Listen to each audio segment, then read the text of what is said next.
Yeah, good evening, everyone. It's an absolute pleasure to be connected with all of you over today's data engineering resume review session with our expert data engineer mentor Akshit Methi from our exclusive team of elite industry professionals. Akshit is currently working in the industry as a data engineer for DBS Bank, where he demonstrates a strong background in building ETL pipelines in Apache Spark and building standalone applications to crunch daily data. Akshat completed his Bachelor's of Technology with NIT Jalandhar in the class of 2018, where he sparked an interest in the field of data engineering and began forward with his industrial journey in this domain. And along with this, Akshat is also currently an expert data engineering mentor with Viewing in our pool of elite industry expert mentors with strong mentorship capabilities. With Viewing, Akshat aims at impacting students and working professionals in their journey into the data space by instructing them to channelize their efforts in the right direction. His great sense of mentorship helps us bring positive impact to multiple students' career path and enhance our vision. Okay, so without further ado, we have Akshit with us on the call. So good evening, Akshit. How are you doing today? I'm doing good, Deving. So that's great. That's great, Akshit. I'm sure you are as thrilled as all the lovely people in the call who have been hyperactively waiting for you to begin. And with that said, Akshit, please feel free to introduce yourself in case I might have missed upon something and take the session forward. No, Deving, that was a wonderful introduction to me. Thank you.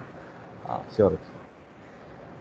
so, thank you for letting me to do this resume review session.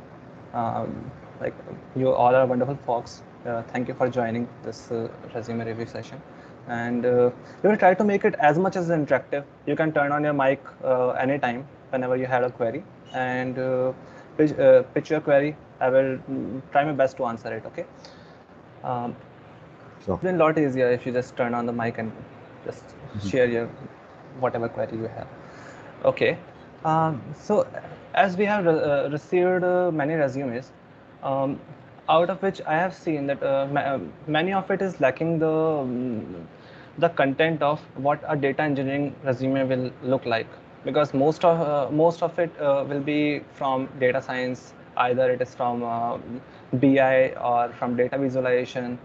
Um, so I thought it would be better like if we put some light on who a data engineer is and what exactly he do. So before that, I wanted to know like what are your expectations and what background our audience belongs to. So like if we do a quick check, how many of you are experienced? Like we can use emojis to do that.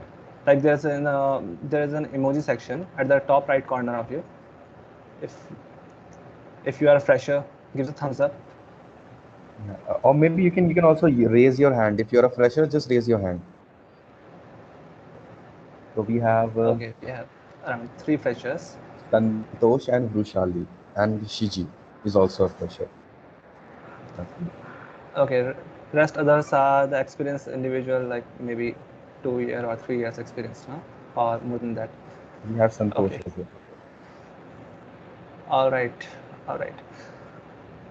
Okay, um, so let's go forward to that what exactly a role of data engineer is and what are data engineers do in the its day-to-day role. So basically in an organization, like organization have a lot of data. So they have their OLTP system, whatever transactions you do, they are capturing everything to make meaningful insights out of it. But apart from the data, they are also they're not just doing analytics on their own systems. They're also buying data from other companies.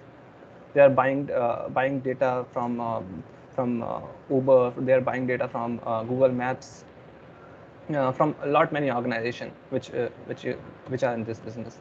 And uh, it's not always we will get the data in a specified file format that we ask. It's since we are asking for the data, it will be the ball is at their court. Like they can send it in whichever file format they will like. They so we had enormous data which is there, which is segregated and present in different systems. And let's say if a business want to take some insight out of it, what the business will do, we need a central place where one can go and look, query the data, right? So this is the job of a data engineer, to gather all the data, to build ingestion pipelines, to build data systems around, to so that everything is there in a single place. There we had a single source of truth that we call a data warehouse. Okay, so to process those large scale of data, we had some tools and frameworks like Hadoop, Apache Spark, Beam. Um, Now we had some cloud tools as well. So if someone is applying for the data engineering profile, um, the company will look out for those keywords as well, because you cannot uh, you cannot ingest and play around with that scale on Excel or any simple Java application, right? So these are the few critical points that we think a data engineering resume should have. First of all is a data analysis skill. So a person should be able to analyze data, like whatever data is in the plate. How we can make best use of the data to bring insights and drive the business decisions. All right. So if you had that sense of what this data like what the current table could help in the data analysis, or what dashboards I can create from that table, then only you will be able to decide on what data model should it be, and what how the data should look like, the schema, the way it would be querying, right? So this comes as an important skill for a data engineer. Then we had the open source stack, like like all of the Fortune 500 companies, or all the big names that you know, basically FANGAM companies, Facebook, Amazon, Microsoft. Um, they all are using the open source stack to perform their day-to-day data engineering operations. They are using Hadoop, Spark, Hive, uh, Presto for running SQL anywhere. Um, so the knowledge of these open source stack is must thing to have while you are going for a data engineer job, right? And third thing is the knowledge of cloud. Like the scale of data that we are dealing with is not 1 GB or 2 GB. It's a petabyte scale. So in order to deal with that petabyte scale, how you can deal with it, you need you cannot do it on a single machine. So you need a cluster of machines to do that. But to have a cluster of machines, like there is no good place than a cloud. Like you can just spin up clusters within a minute and do your analysis, and can turn off those clusters to save the costs. Uh, See guys, Hi, this is yeah. Karthik. Yeah, hi Karthik. Hi Karthik. Yeah, actually, I'm a data analyst. I just want to develop myself as a data engineer. So, what are the tools that I have to upgrade myself to become best data engineer? Okay. So right now, as a data analyst, you must be working with a tool like SAS and SAP, Yeah, and Python or doing analysis in Python, right? Um, but to do that same analysis on scale, and to do so, you need you, either you need to learn cloud. You can take any cloud, like GCP is the most prominent right now in the data engineering industry, followed by AWS and Azure. So you can learn cloud. It's basic data warehousing knowledge. You can avail some basic data warehousing knowledge. You can there are good books available, or you can take a course on Coursera for the data warehousing. yeah, And you mean RDBMS, right? Not RDBMS. Actually, when we talk about big data, we are not only talking about a relational database or a sort of database. We are talking about the overall picture. Like you are getting a data from somewhere, right? So Correct. we had to convert it into a format that is easily queryable. Let's say you get a binary file, which are mainframe files. You had some raw data in it, or had let's say you had a log from your Spring Boot application, and you wanted to identify page counts, and from the page count and maybe page ranks out of it. So you that is a raw data. You had to convert the data into tables, and then from the tables you had to perform your algorithms on top of it to generate those insights, right? So the process of converting, so those needs a specific toolkit. Either you can use um, we had frameworks available that runs at that scale, like MapReduce. So nowadays companies are moving away from MapReduce. MapReduce is quite old school now. Now companies are using Apache Spark. It is very fast, as well as it do in memory processing. You can learn Spark, you can learn Hadoop, Hive. You can learn Hive. Hive is a data warehousing tool. You can or you can go with the cloud options. You can learn GCP. Like there is a data warehouse equivalent, Bigtable. So Bigtable is used to store all the data there, and you can run the petabyte scale SQLs pretty fast. Yeah, for learning Hadoop, Spark, Hive, is the engineering background is must because I'm from a non-engineering background. By own interest, I have learned this analytics and Python and R programming, and right now I'm learning about the RDBMS. If I want to develop myself as a data engineer, so these are the tools which I have to learn. But the background of the tool is behind the engineering, or anyone can able to learn. See, if you have interest in programming, you will be for sure able to learn it. It's Okay. it's more about the logics, like how it works. So simply all the distributed systems. So roughly we the all the three stacks that I the big data stack I talked about, or the cloud, they all work on a same philosophy in computer science, that is massive parallel programming.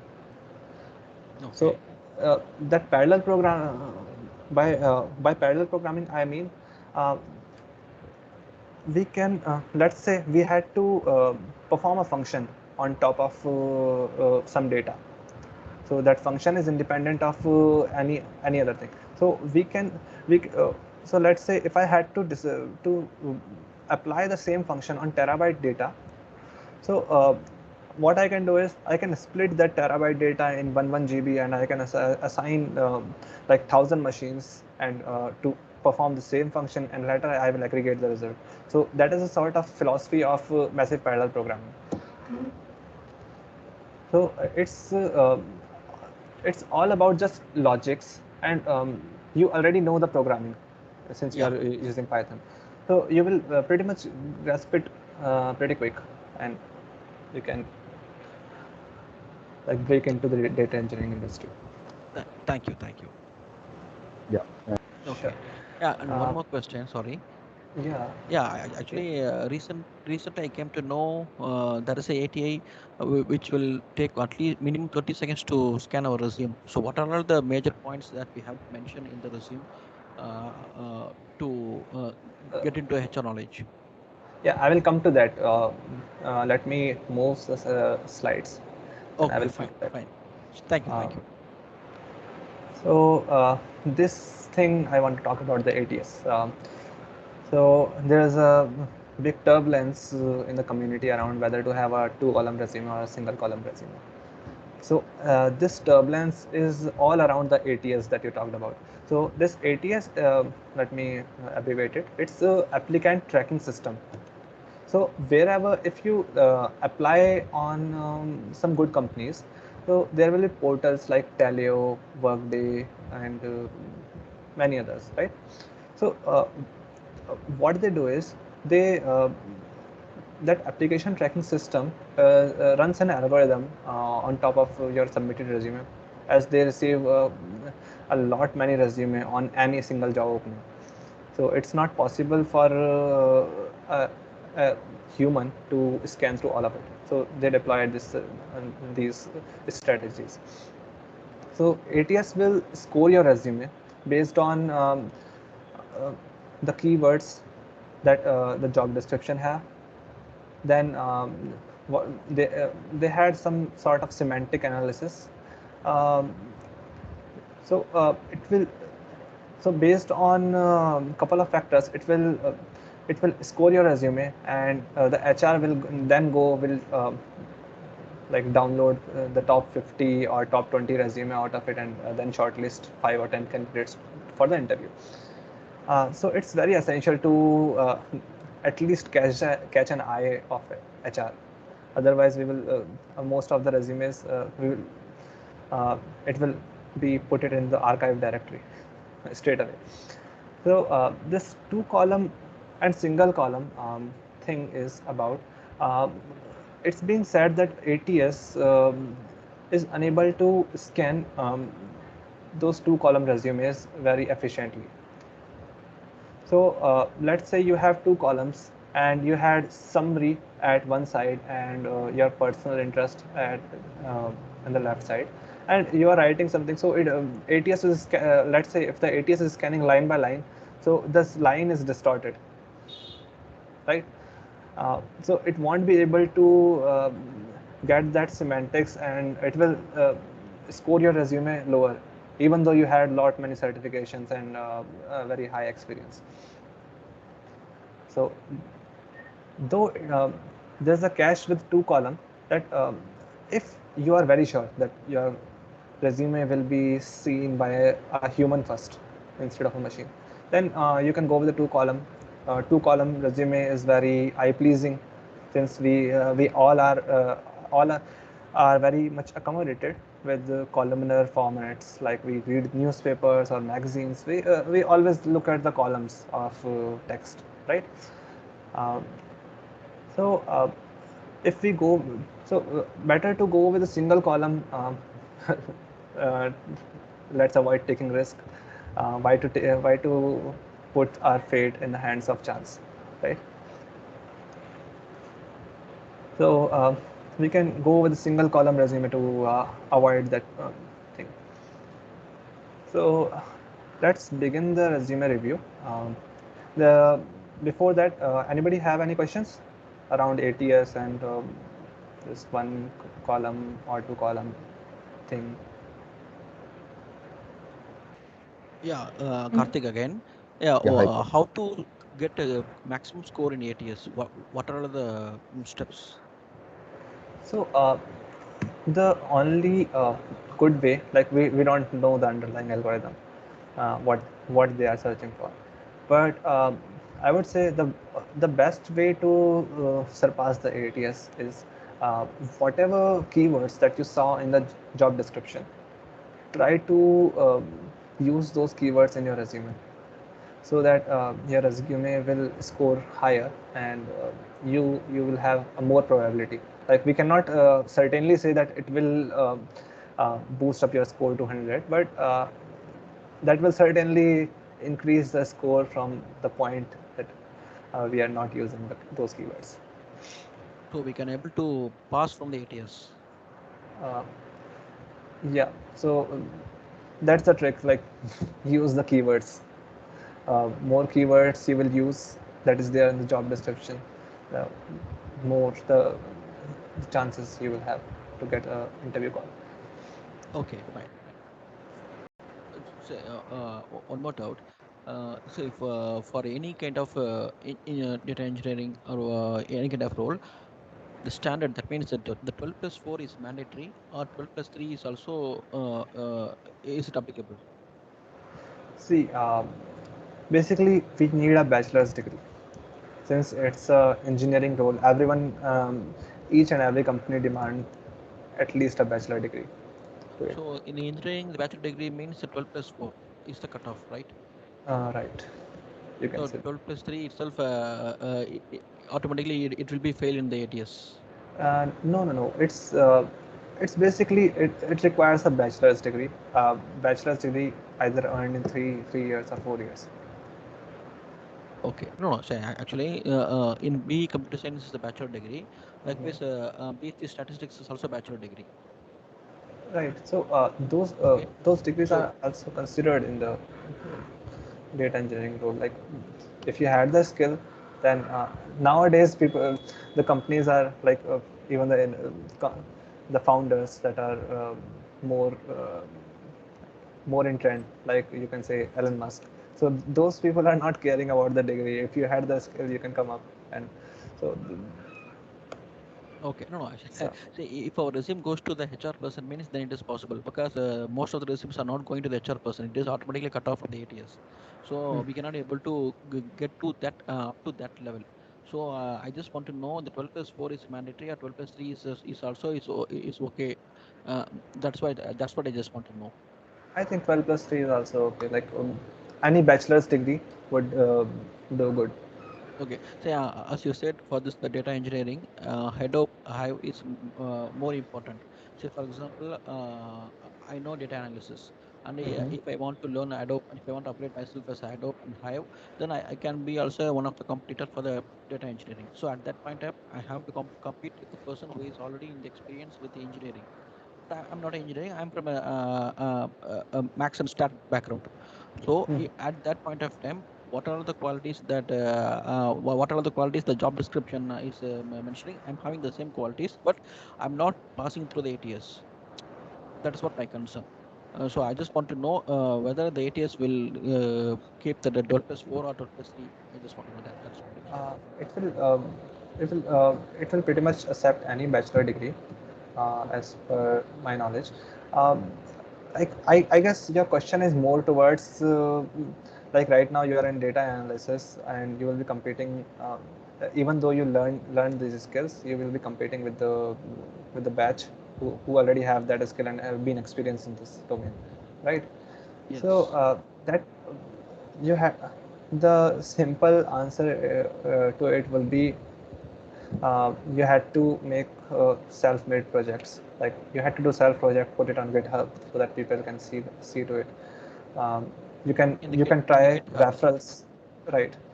Um, you can try referrals to get pass to the ATS. Since referrals by referral system, you would get more chances to get a interview call. So Okay. you can try going via that channel.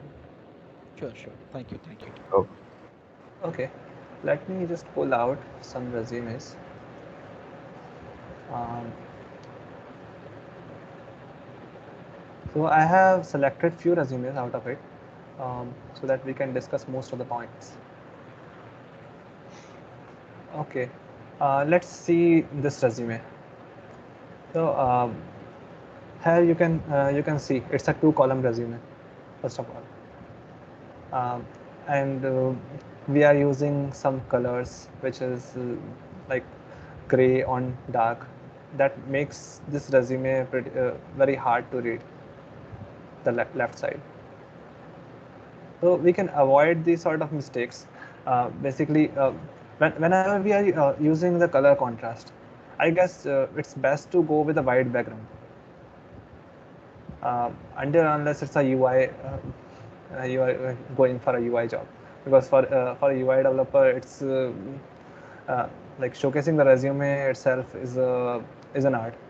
But for normal scenarios, for let's say we are talking about data engineering, we can pretty much go with a white background and we focus more on our skill set. Then let's go with this. Then there is very unclear intent if we see here. Let's say when you go with achievements, uh, since the object, if you see the objective, you're not getting what this resume is, right? Then you go to the achievements, it's more of a random achievements. It's data analysis using Python, then electrical system designs, then it came to robotic arm, then it came to renewable energy.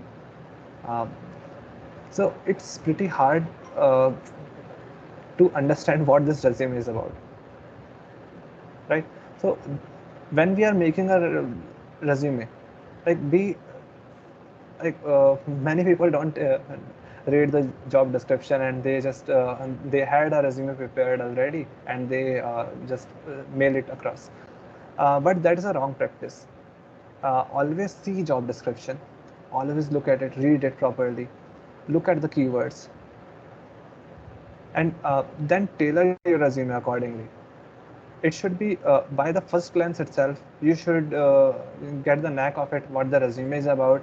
And let's say if it is for a data engineering, then showcase your skill of data engineering at the top, that in the objective tell about that uh, I have this much relevant experience. Or if you're a fresher, then uh, I had a knowledge of these open source stack, had a knowledge of cloud, had some personal projects.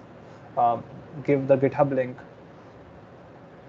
So those things can will catch the eye, and at least allow the recruiter to scroll it down. Otherwise, if I just open it, if I'm a recruiter and I will open it, I'll say objective, okay, for data engineering. I won't even go down. I will close it. There is no, we need to have some content just at the top to make it readable, to catch the recruiter's eye, to at least have the intent. All right.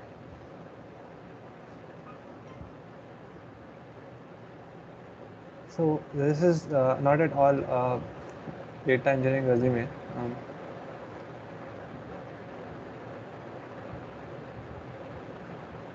All right. Do anyone also want to point out any more mistakes in this resume?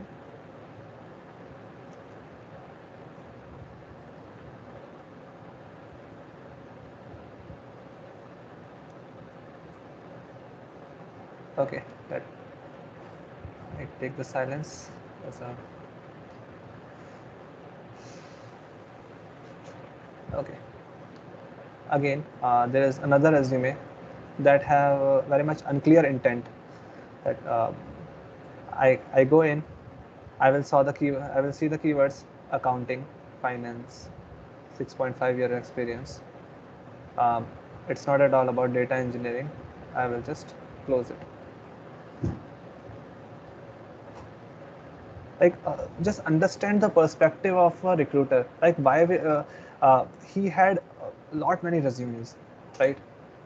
Even though your resume passed the ATS, or it is a referral thing, and your HR is directly reading those resumes. So he's a busy person. He won't have that much time to go and scan through all of it.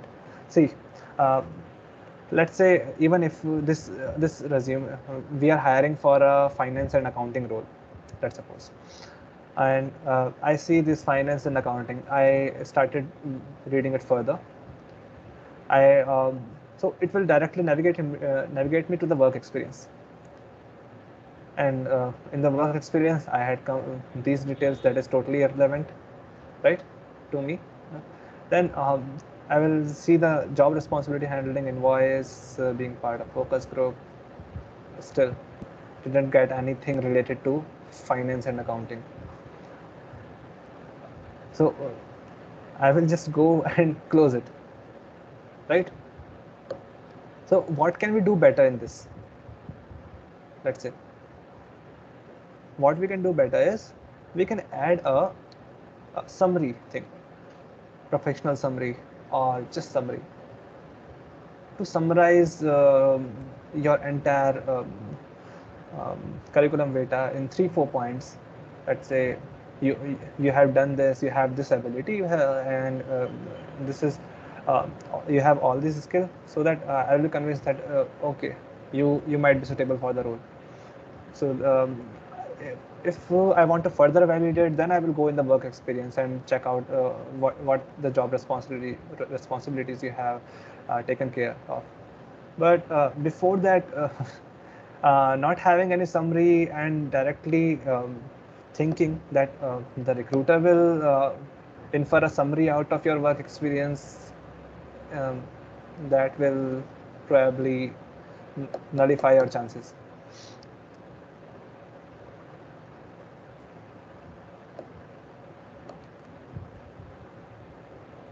So, anyone want to say anything or any questions? Please unmute yourself and please pitch in your question.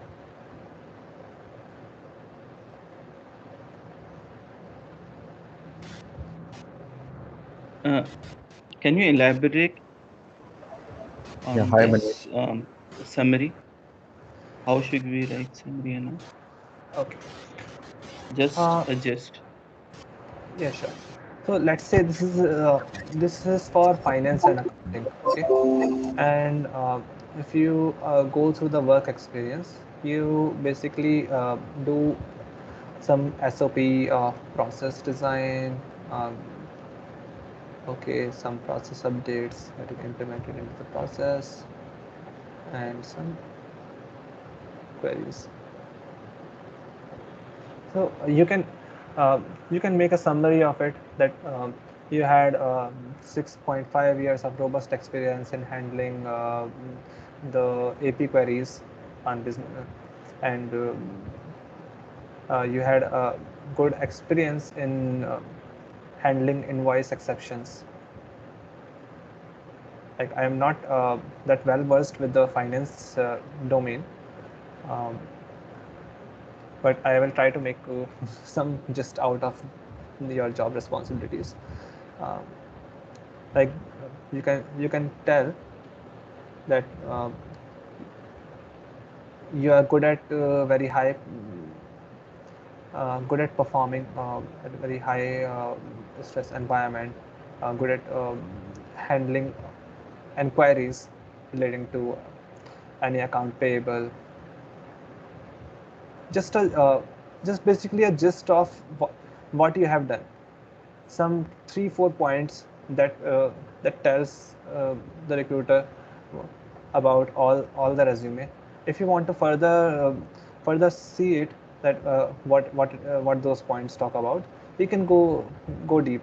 He can scroll down further. But uh, getting the inference out of the job responsibilities would be tough.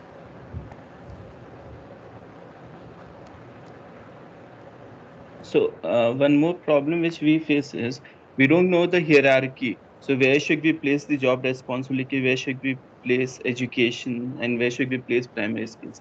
So it would be great if you can just explain, like, just give us the hierarchy. Like, where should we place? For example, you said that your job summary should be in the initial phase only. So Right. similarly, where should I place my education? Should it be in the initial phase or the last See, phase? you can mention your professional summary at the top. Uh, okay, so you can either have the objective or not. That doesn't make much difference. Um, the professional summary is a must thing to have.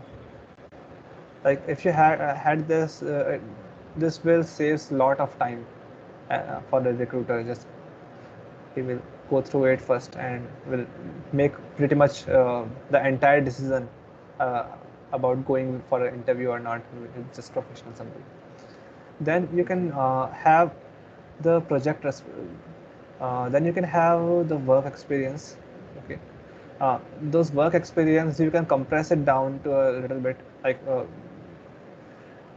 right now you had company, client, designation, duration, a lot of information, right? We can compress this, since you are talking about work experience. So this work experience would be from an organization, right? If you are mentioning it here, you can you can try to distinguish this your company and client with some formatting thing. Like if this is a company and this is a client, then you can unbold it, or you can decrease the size a bit, and you can mention client word as well. Designation, you already had a you can place your designation just in front of management training. So it's just pretty much a formatting thing that you can try to compress uh, all your details in 1 or 2 lines, so that it will save space, and you can compress more information about yourself in a small area, right? We can try less verbose words, like we are saying that being responsible for allocating the task with the team which needs to be prioritized. So you can combine two three statements in one, just to ensure the brevity. So this way, this resume will be shorter and will be less of a pain to read it.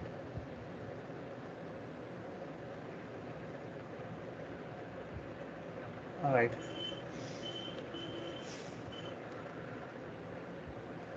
Then again, we have And primary skills should be placed initially. primary speech. Pardon? Primary skills like Python or machine learning, everything. The skills which I have Those skills you well can versed place. with. Those skills you can place it after your work experience, or it could be before that. It could be either way. Like in the professional summary, we will jot down most of the keywords that we want to highlight, right? Let's say if you are good in Python and you had done the data analysis for the finance sector, then you won't be just putting your skill and not mentioning about it. You will mention about it, right? So you can mention about it in the professional summary, that so that it will just highlight your skill in Python. And again, you have the skill set there at the bottom to highlight that these are all the skills. Like those skill section. Basically, you are putting keywords, and that is a very good place to leverage those keyword thing. You can search in the job description, and you can add those keywords in your what's that section? Yeah, Akshat. Hi, Akshat. Sorry to interrupt. Actually, Oshima wants to ask a question. Uh, Sure. Please go ahead, Oshima. Hi, Yes, we can can hear you you, hear me? Oshima. Yeah. Yes. Okay, so I'm sorry about the interruption, but I have like a question. It's about certification and like international certification provided by like Udemy or Coursera or any international platform. So is it worth it? Do you need to mention it in the CV? It's really good to have the certifications in the CV, actually. Um, it do help you to highlight your skill set, that you had done mandatory efforts in gaining that skill set, and you had clarified a test that showcased that you are good at those skills. So Okay, it's a thank you. really good point to have in your resume, and you should mention it.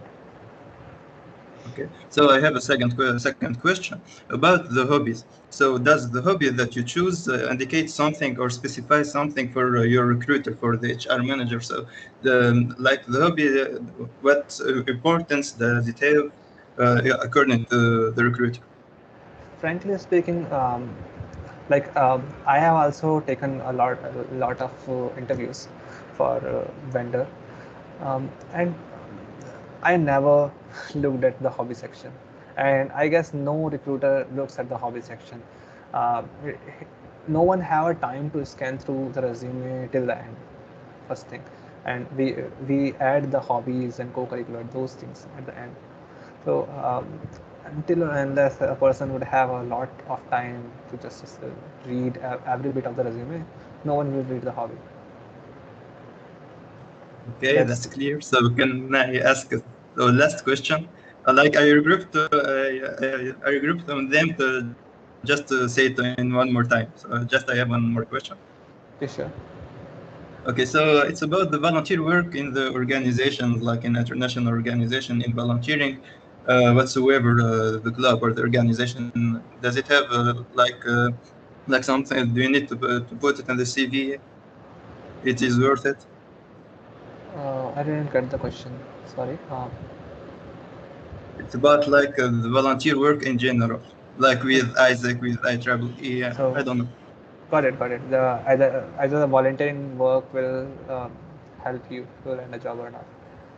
So it um, it generally it doesn't impact much, but for the it is more in like if the ATS is configured for that, if in the job description uh, it is being said that it's good to have that those things, then you can include that in the resume. But otherwise, I don't think we should add those things in resume. It would you should mandatorily add that in your LinkedIn profile. That will help drive uh, your your search. Basically, people will it will help people to visit your LinkedIn profile more based on those keywords if people search on that. Okay, that's very clear. That Thank you. not in the resume. Um, so the second resume is more of a data science resume. Uh, there's one thing that I want to talk about. Let's say you data science and data engineering is two separate, distinct domains. Okay, they are radically different and had different roles. Like this, if we see this resume, this is more towards there is a summary, it's a good summary since it's a that fresher's resume. So the summary would be like this only. We don't have much uh, in the summary. Then in the technical skills, we have the nice all the keywords: hypothesis testing, probability theory, algorithms, regression, KNN, PCA. So this is very keyword-rich resume, right? Along with some formatting issues, so that can be fixed. Like we need not to be lot verbose here. One can just put a statement like uh, have performed a regression analysis and built a random forest algorithm, random forest decision tree on top of this data. Let so it could be a single statement, or be instead of a big paragraph, it could be in points, like 2-3 points would be accurate for explaining a project work. So similarly, this will also shorten your resume. Like this is a three-page resume for a fresher, and it's a very big one and lot of white spaces. So that can be covered. Otherwise, the content is quite good and could be a very good resume for a data science person. But for a data engineering, it will not work. For a data engineering one should have the skill set for the um, towards SDE side. So people will expect you to be good in algorithms, like the time complexity thing. Um, you can practice that in computative programming. You can practice that on Lead Code. Lead Code gives it's a very good place to practice that. You will get a question and you can write the code and run and test it. whether all your test cases are passed or not. Akshat, sorry to interrupt. Can you please maximize the resume that you are covering at a point of time? Sure. Yeah, full screen maybe. Yeah. I think that gives a better visibility. Sure. Sorry. Okay. So this is about the data science and data engineering thing.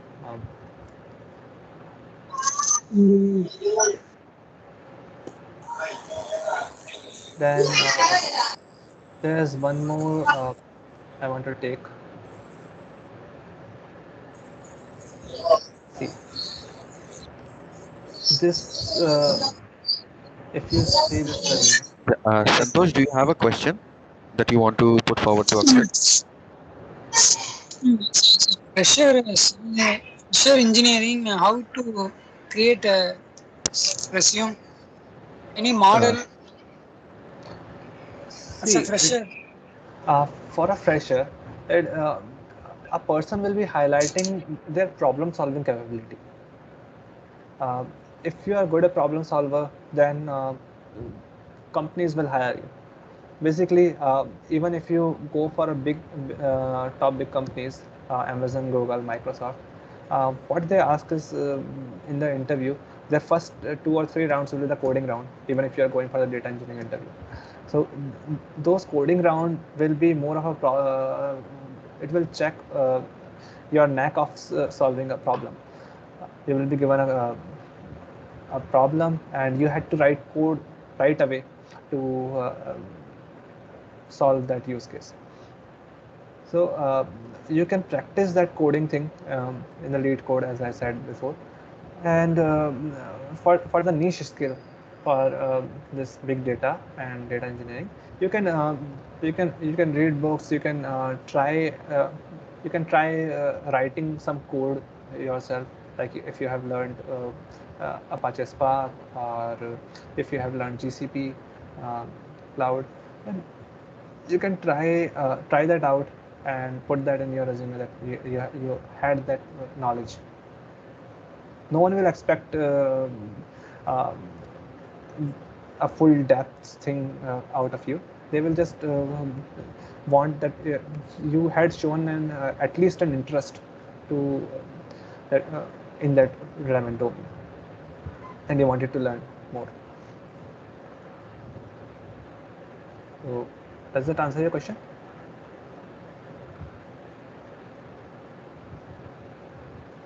Hello? Yes, okay. Thank you so much. Okay. Maybe this will be the last resume. We are running out of time. Um, so I wanted to highlight few things here as well. Like the first of all would be again the way we are putting. We can like there will be a good way of writing your introduction. Like first thing is you can highlight your name along with your email and mobile, uh, a contact address, contact details basically, um, so that person will know that this is your resume. Then the, we had a really nice professional summary here, but it's a very verbose one. Like the entire page is almost covered with this, right? And in the entire thing, we are only talking about Power BI. Though it's a so this Power BI tool is more of a visualization tool, that, and this will go good in data visualizing. But along with data visualization, when we talk about data engineering, it is very essential to showcase your engineering skills. That if you are going with a 5+ years of experience, then you should at least have uh, the programming capability. Uh, since I can only see Power BI thing, so you might be making charts and from the UI itself. Uh, I cannot infer that you will be good at programming as well from this thing, and programming is a very essential part of data engineering. Then I cannot see those pointers like the knowledge of cloud, any open source stack, or any project work that you might have done for the data. Okay, so those things. So for the data engineering, you need to include those things. And rest, one more advice for the resume is, like when you are writing the resume, then try to be consistent with your formatting. Like if you had Cambria Word, then you had Calibri, then you had again Cambria. This is different. So be consistent. Okay, you choose one font, but once you choose it, be consistent across. If you are writing all your description in Calibri, be it Calibri. Don't use this Cambria.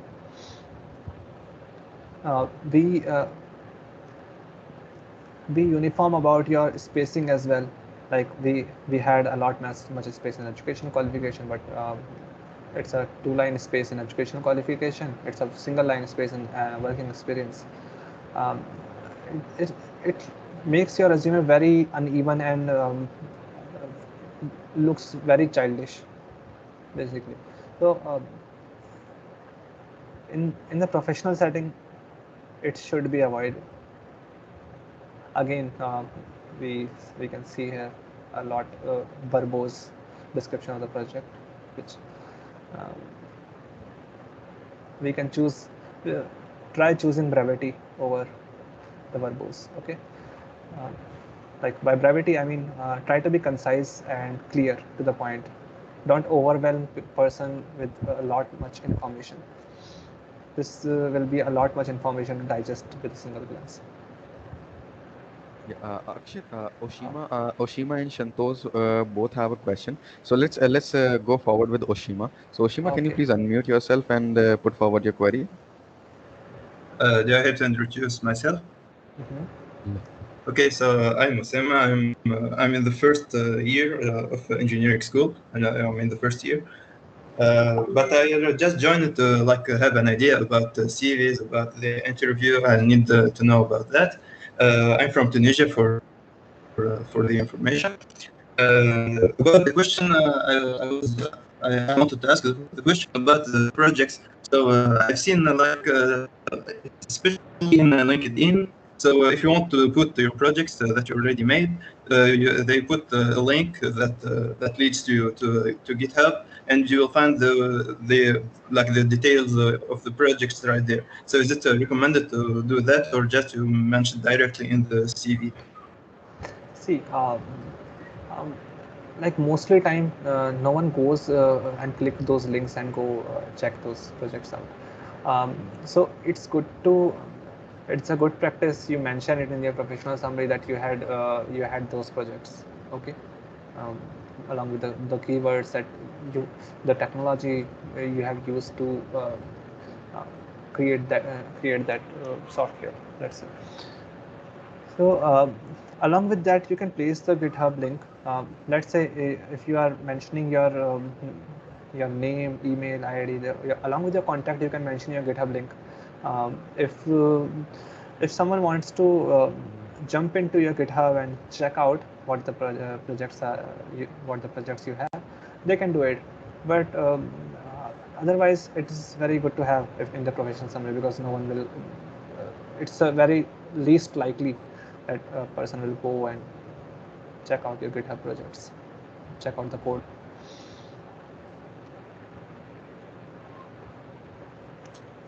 Okay, that's clear. Thank you. There is one more question from someone. Santosh wants to ask something. Santosh, please unmute yourself and put forward the query. Yes, sir. Yes, sir. Sir, as a fresher, as a top and mention it as a fresher. So mention it, fresher resume or something how to can convey our as I am fresher. Okay, how to convey that you, like in the resume, uh, how, how to convey that you are a fresher? Is that your question? Yes, sir. Yes, sir. Yes, sir. Actually, see, we'll be mentioning in the resume like how much years of experience we are, if we are experienced. Otherwise, as a fresher, you will be preparing your resume with your personal projects. Like the content of your resume will be more of a personal project things. Whatever you have done in the college, you have prepared something and worked on it, or there could you can highlight your rankings. Maybe if you are doing competitive programming, you can highlight your code chef rankings. um, those things you can highlight, and that will look good on your resume.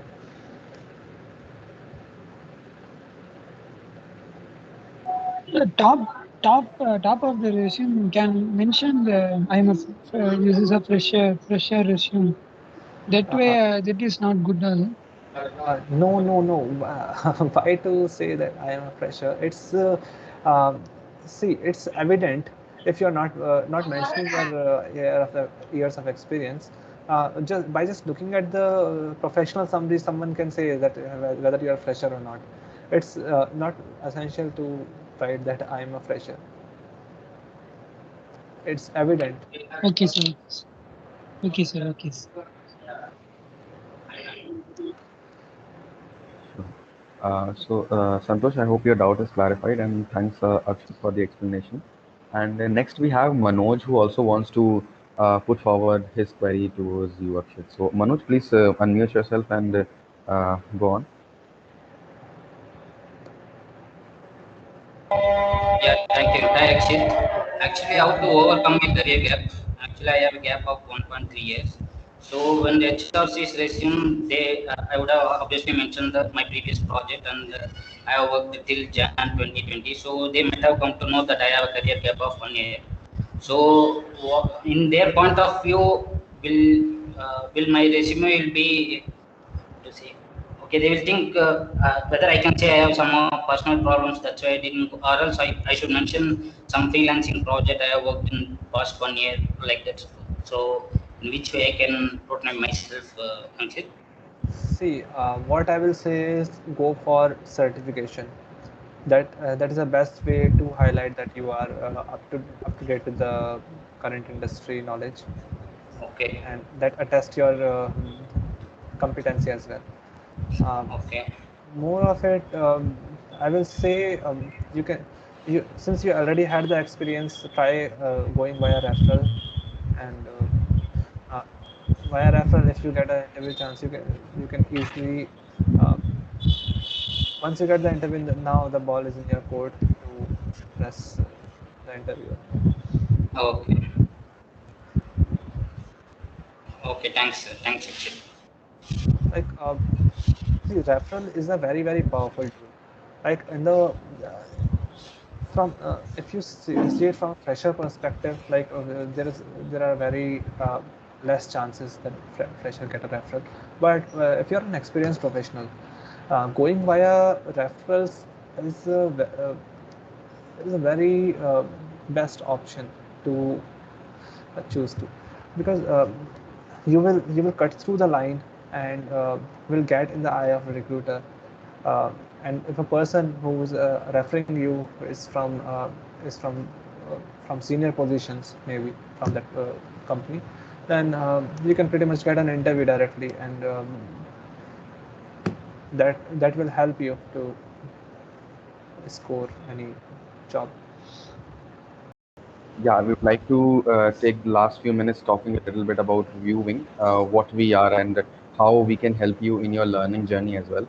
So, talking about viewing, for those of you who are willing to make a career in the field of data engineering, data analytics, data science, or cybersecurity, we offer personalized, evaluative, and extremely cost-effective learning plans where you can learn along with the expertise and guidance of our experienced industry expert professionals like Akshat with concise roadmaps and live mentorship sessions. adapted to your career path. And so basically, we attach you with one of our industry experts as your personal mentor, whose expertise highly resonates with your profile and career goals.